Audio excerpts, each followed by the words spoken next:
福井ゆかりの作家や作品について紹介するふるさと文学シリーズ。今回の街角県政は幕末の福井藩で活躍した歌人橘明美についてご紹介します。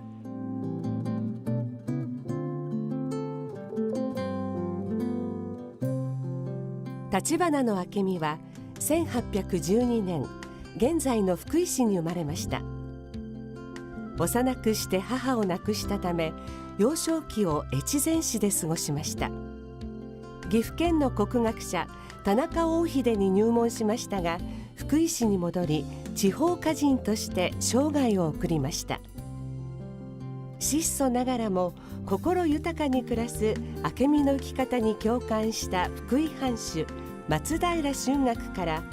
城で和歌や古典を教えるよう勧められましたが辞退し、家族と共につつましく暮らしながら歌を詠み続けました。飛羽山の愛宕坂にある橘明美記念文学館では、独楽吟に収録された和歌や明美の住まいだった藁屋の復元ジオラマ、明美に関する本などを展示し、幕末福井の偉大な歌人について詳しく紹介しています。橘明美は幕末の福井にて歌人としてまた国学者として活躍をした人物です。古典文学や和歌への知識が非常に豊富であった人物ですし、また穏やかで欲がない人柄であったことが知られています。その知識や人柄に惹かれてたくさんの人が明美に学んでおりまして、当時の福井藩主を務めた松平春嶽なども明美に学んだ人物の一人でした。明美は日常生活を題材にとり、身近な言葉で歌を詠みました。それは当時の歌壇としては珍しいことであったんですけれども、明治になり正岡子規などが注目をして明美を評価したことによって、その後の歌壇に影響を与えていくことになりました。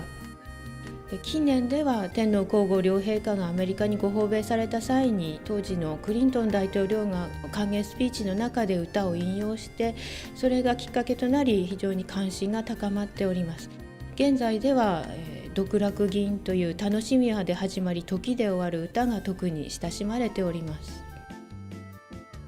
また昨年4月には県の文書館に寄贈された資料の中から明美が編集した歌集を発見。